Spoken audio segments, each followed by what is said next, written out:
Hi, this is Manjunath Amrutanavar and ನೀವು ನೋಡ್ತಾ ಇದ್ರ ನನ್ನ official YouTube channel. Dear friends, ತುಂಬಾ ಅಭ್ಯರ್ಥಿಗಳು ನನ್ನ ಎಲ್ಲಾ ವಿಡಿಯೋಗಳಿಗೆ ಅನುದಾನಿತ ಶಾಲಾ ಶಿಕ್ಷಕರ ನೇಮಕಾತಿಯ ಕುರಿತು ಅಪ್ಡೇಟ್ ಅನ್ನ ಕೊಡಿ ಸರ್ ಅಂತ ಹೇಳಿ ಕಮೆಂಟ್ ಗಳನ್ನ ಹಾಕ್ತಾ ಇದ್ರಿ. ಆಮೇಲೆ ಪರ್ಸನಲ್ ಆಗಿಯೂ ಕೂಡ ಮೆಸೇಜ್ ಅನ್ನ ಮಾಡ್ತಾ ಇದ್ರಿ.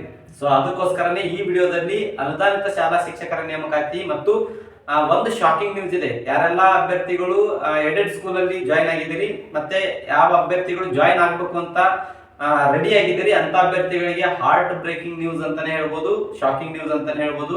ಅಂತಹ ವಿಷಯವನ್ನ ನಾನು ನಿಮ್ ಜೊತೆ ಇವತ್ತು ಡಿಸ್ಕಸ್ ಮಾಡ್ತಾ ಹೋಗ್ತೀನಿ. ಸೊ ಅದಕ್ಕಿಂತ ಮುಂಚಿತವಾಗಿ ಯಾರೆಲ್ಲ ನನ್ನ ಚಾನಲ್ ನ ಹೊಸದಾಗಿ ವಿಸಿಟ್ ಮಾಡಿದ್ರಿ, ದಯವಿಟ್ಟು ಚಾನಲ್ ಅನ್ನ ಸಬ್ಸ್ಕ್ರೈಬ್ ಮಾಡ್ಕೊಳ್ಳಿ, ಬೆಲ್ ಬಟನ್ ಕ್ಲಿಕ್ ಮಾಡಿ, ಅಲ್ಲಿ ಬರ್ತಕ್ಕಂಥ ಆಲ್ ಅನ್ನುವಂತ ಆಪ್ಷನ್ ಅನ್ನ ಸೆಲೆಕ್ಟ್ ಮಾಡಿದ್ರೆ ನಾವು ಮಾಡುವಂತಹ ರೆಗ್ಯುಲರ್ ಕ್ಲಾಸಸ್ ಗಳು ಬಂದು ನಿಮಗೆ ನೋಟಿಫೈ ಆಗ್ತಾ ಇರುತ್ತೆ. ಹಾಗೆ ನಿಮ್ಮ ಎಲ್ಲಾ ಫ್ರೆಂಡ್ಸ್ ಸರ್ಕಲ್ಗೂ ಕೂಡ ಈ ವಿಡಿಯೋನ ಶೇರ್ ಮಾಡಿ, ಯಾಕಂದ್ರೆ ತುಂಬಾ ಇಂಪಾರ್ಟೆಂಟ್ ಆಗಿರ್ತಕ್ಕಂಥ ವಿಷಯವನ್ನ ಕನ್ವೆ ಮಾಡ್ತಾ ಹೋಗ್ತಾ ಇದ್ದೀನಿ. ಅದಕ್ಕೋಸ್ಕರ ಅಂತಹ ಮಾಹಿತಿ ಇದ್ದಲ್ಲಿ ಅವರಿಗೂ ಕೂಡ ಇದು ಎಚ್ಚರಿಕೆ ಗಂಟೆಯ ವಿಡಿಯೋ ಆಗಿರುತ್ತೆ. ಸೊ ಹಾಗಾಗಿ ಎಲ್ಲಾ ಫ್ರೆಂಡ್ಸ್ ಸರ್ಕಲ್ಗೂ ಕೂಡ ವಿಡಿಯೋ ಶೇರ್ ಮಾಡಿ.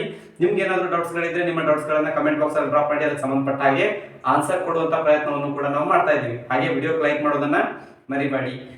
ಮುಖ್ಯವಾಗಿ ಅನುದಾನಿತ ಶಾಲಾ ಶಿಕ್ಷಕರ ನೇಮಕಾತಿಯ ಕುರಿತು ನಾನು ಮಾತಾಡ್ತಾ ಹೋಗ್ತೀನಿ. ಅದಕ್ಕಿಂತ ಮುಂಚಿತವಾಗಿ ಒಂದಷ್ಟು ಪ್ರಾಸ್ತಾವಿಕ ವಿಷಯ ಅನ್ನೋ ರೀತಿಯಲ್ಲಿ ಮೇಲಿನ ಒಂದೆರಡು ಪಾಯಿಂಟ್ ಗಳನ್ನ ಡಿಸ್ಕಸ್ ಮಾಡ್ತೀನಿ. ಸೊ ನಿಮ್ಗೆಲ್ಲ ಗೊತ್ತಿರೋ ಹಾಗೆ ಈಗ ಮಾರ್ಚ್ 27ರವರೆಗೂ ಕೂಡ ಯಾವುದೇ ನೇಮಕಾತಿ ನಡೆಯಲ್ಲ. ಸರ್ ಯಾಕೆ ಅಂತ ಕೇಳಿದ್ರೆ, ಇಂಟರ್ನಲ್ ರಿಸರ್ವೇಶನ್ ಗೆ ಸಂಬಂಧಪಟ್ಟ ಹಾಗೆ ಮಾರ್ಚ್ 27ಕ್ಕೆ ಒಂದು ಕ್ಯಾಬಿನೆಟ್ ಮೀಟಿಂಗ್ ಅನ್ನ ಇಟ್ಕೊಂಡಿದ್ದಾರೆ. ಆ ಕ್ಯಾಬಿನೆಟ್ ಮೀಟಿಂಗ್ ಅಲ್ಲಿ ಅದರ ಬಗ್ಗೆ ಡಿಸ್ಕಸ್ ಮಾಡಿ ಅದನ್ನ ಯಾವ ರೀತಿ 50% ಏನು ಮೀಸಲಾತಿ ಇದೆಯಲ್ವಾ, ಆ 50% ಮೀಸಲಾತಿಯಲ್ಲಿ ಇಂಟರ್ನಲ್ ರಿಸರ್ವೇಶನ್ ಒಳ ಮೀಸಲಾತಿಯನ್ನ ಯಾವ ರೀತಿ ನಾವು ಅಳವಡಿಸ್ಕೊಳ್ಬೇಕು ಅಂತ ಹೇಳಿ ಸುದೀರ್ಘವಾದಂತಹ ಚರ್ಚೆನ ಕೈಗೊಂಡು ಆ ನಂತರದಲ್ಲಿ ಕಾಲ್ಫಾರ್ಮ್ ಮಾಡುವಂತಹ ಸಾಧ್ಯತೆ ಇದೆ. ನಾನು ಕಾಲ್ಫಾರ್ಮ್ ಆಗುತ್ತೆ ಅಂತ ಹೇಳ್ತಾ ಇಲ್ಲ. 27ರ ನಂತರ ಏನ್ ಔಟ್ಪುಟ್ ಬರುತ್ತೆ ಅದ್ರ ಮೇಲೆ ಡಿಸೈಡ್ ಆಗಿರುತ್ತೆ. ಬಟ್ ಈಗ ಒಂದಷ್ಟು ಏನು ಇನ್ಫಾರ್ಮೇಶನ್ ಇರೋ ಪ್ರಕಾರ ಅವತ್ತು ಕೂಡ 27ನೇ ತಾರೀಕಿಗೆ ವಿಧಾನಸೌಧಕ್ಕೆ ಮುತ್ತಿಗೆ ಹಾಕುವಂತಹ ಸಾಧ್ಯತೆ ಇದೆ ಈ ಒಳ ಮೀಸಲಾತಿಯ ಜಾರಿಯ ಕುರಿತು. ಬಟ್ ಅದೇನೇ ಇರಲಿ, 27ರವರೆಗೂ ಅಂತೂ ಯಾವುದೇ ನೇಮಕಾತಿಗಳು ಕೂಡ ಆಗಲ್ಲ. ಸೊ ಹಿಂಗಿರುವಾಗ ನೀವು ನೇಮಕಾತಿ ಯಾವಾಗ ಆಗುತ್ತೆ ಸರ್ ಅಪ್ಡೇಟ್ ಕೊಡಿ ಅಂದ್ರೆ 27ರವರೆಗೂ ಅವರೇ ಹೊರಡಿಟ್ಟಿರುವಾಗ ನಾನೇನು ಅಪ್ಡೇಟ್ ಕೊಡೋದು? ಸೊ ಅದಕ್ಕೋಸ್ಕರನೇ ನಾನು ಯಾವುದೇ ವಿಡಿಯೋಗಳನ್ನ ಮಾಡಿರಲಿಲ್ಲ. ಇನ್ನ ಎರಡನೇ ಪಾಯಿಂಟ್, 15,000 ಶಿಕ್ಷಕರ ನೇಮಕಾತಿ.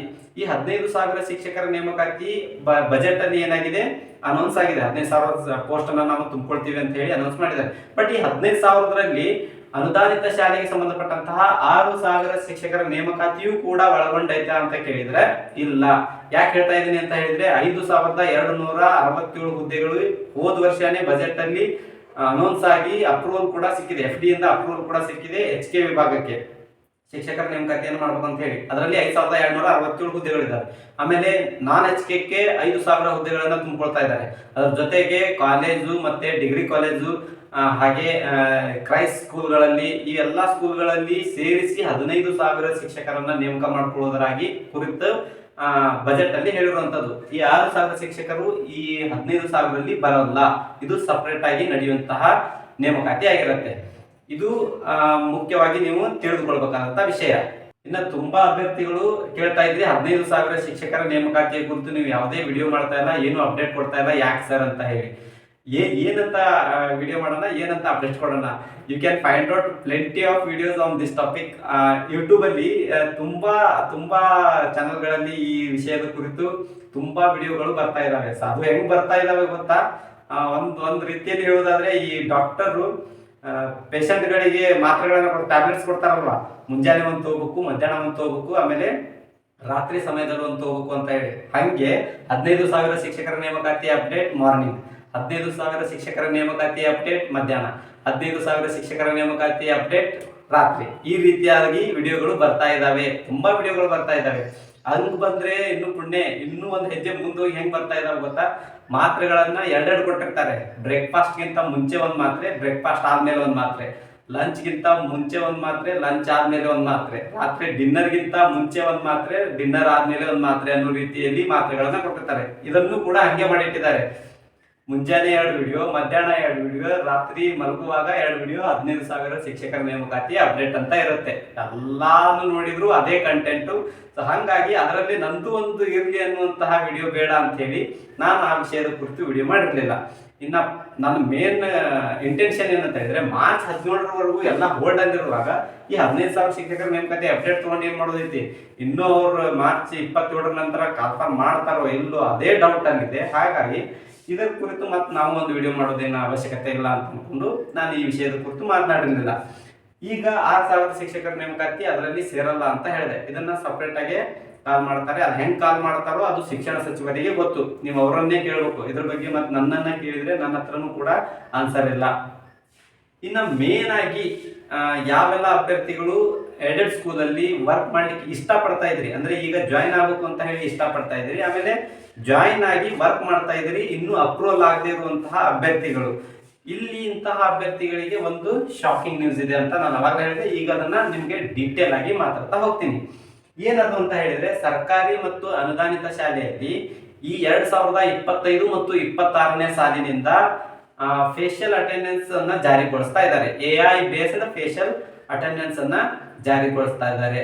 ಅಂದ್ರೆ ಒಂದು ಆಪ್ ಇದೆ, ನಿರಂತರ ಅನ್ನುವಂತಹ ಕಾರ್ಯಕ್ರಮದ ಅಡಿ ಒಂದು ಆಪ್ ಅನ್ನ ಡೆವಲಪ್ ಮಾಡಿದ್ದಾರೆ. ಆ ಆಪ್ ಅಲ್ಲಿ ಎಲ್ಲಾ ವಿದ್ಯಾರ್ಥಿಗಳ ಫೇಸ್ನ ರೆಕಗ್ನಿಷನ್ ಅನ್ನ ಮಾಡಿಕೊಂಡು ಅಟೆಂಡೆನ್ಸ್ ಅನ್ನ ಹಾಕುವಂತ ವ್ಯವಸ್ಥೆಯನ್ನ ಜಾರಿಗೆ ತಗೊಂಡ್ಬರ್ತಾ ಇದ್ದಾರೆ. ಇದು ಯಾವಾಗ ಜಾರಿಗೆ ಬರ್ತಾ ಇದೆ ಅಂತ ಹೇಳಿದ್ರೆ 2025-26ನೇ ಸಾಲಿನಲ್ಲಿ, ಅಂದ್ರೆ ಈಗ ನೆಕ್ಸ್ಟ್ ಅಕಾಡೆಮಿಕ್ ಇಯರ್ ಏನ್ ಸ್ಟಾರ್ಟ್ ಆಗುತ್ತಲ್ವಾ, ಈ ಅಕಾಡೆಮಿಕ್ ಇಯರ್ ಇಂದಾನೆ ಎಲ್ಲಾ ಸರ್ಕಾರಿ ಮತ್ತು ಅನುದಾನಿತ ಶಾಲೆಗಳಲ್ಲಿ ಇದನ್ನ ಜಾರಿಗೆ ತಗೊಂಡ್ಬರ್ತಾ ಇದ್ದಾರೆ. ಇದನ್ನ ನಾನು ಬರೀ ಬಾಯಿ ಮಾತಿಂದ ಹೇಳ್ತಾ ಇದ್ದ, ಈಗ ನೀವು ಸ್ಕ್ರೀನ್ ಮೇಲೆ ನೋಡ್ತಾ ಇದ್ದೀರಿ, ಅಧಿಕೃತವಾಗಿ ಇದ್ರ ಬಗ್ಗೆ ಬಂದಂತಹ ನೋಟಿಫಿಕೇಶನ್ ಕೂಡ ಇದು ಹೌದು.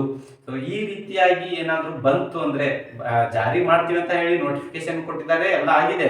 ಈಗ ಸರ್ಕಾರಿ ಸ್ಕೂಲ್ ಅಲ್ಲೂ ಮತ್ತು ಅನುದಾನಿತ ಶಾಲೆಯಲ್ಲೂ ಕೂಡ ಅಧಿಕೃತವಾಗಿ ಇದ್ರ ಬಗ್ಗೆ ಮಾಹಿತಿನೂ ಕಳಿಸಿದಾರೆ ಅವರು. ಏನಂತ, ನೆಕ್ಸ್ಟ್ ಅಕಾಡೆಮಿಕ್ ಇಯರ್ಗೆ ನಾವು ಈ ರೀತಿಯಾದಂತಹ ಸಿಸ್ಟಮ್ ಅನ್ನ ಜಾರಿ ತಗೊಂಡ್ಬರ್ತಾ ಇದೀವಿ, ಅದಕ್ಕೆ ಬೇಕಾಗಿರತಕ್ಕಂತಹ ಆಪ್ ಅನ್ನು ಕೂಡ ಡೆವಲಪ್ ಮಾಡಿದೀವಿ, ಅದನ್ನ ನಿಮಗೆ ಯಾವಾಗ ಇನ್ಸ್ಟಾಲ್ ಮಾಡ್ಕೋಬೇಕು ಅನ್ನೋದನ್ನ ತಿಳಿಸ್ಕೊಡ್ತೀವಿ. ನೀವು ಅವಾಗ ಅದನ್ನ ಇನ್ಸ್ಟಾಲ್ ಮಾಡ್ಕೊಂಡು ಅದ್ರಲ್ಲಿ ಏನು ಇನ್ಸ್ಟ್ರಕ್ಷನ್ ಇದೆ ಅದನ್ನ ಫಾಲೋ ಅಪ್ ಮಾಡ್ಬೇಕು ಅಂತ ಹೇಳಿದ್ದಾರೆ.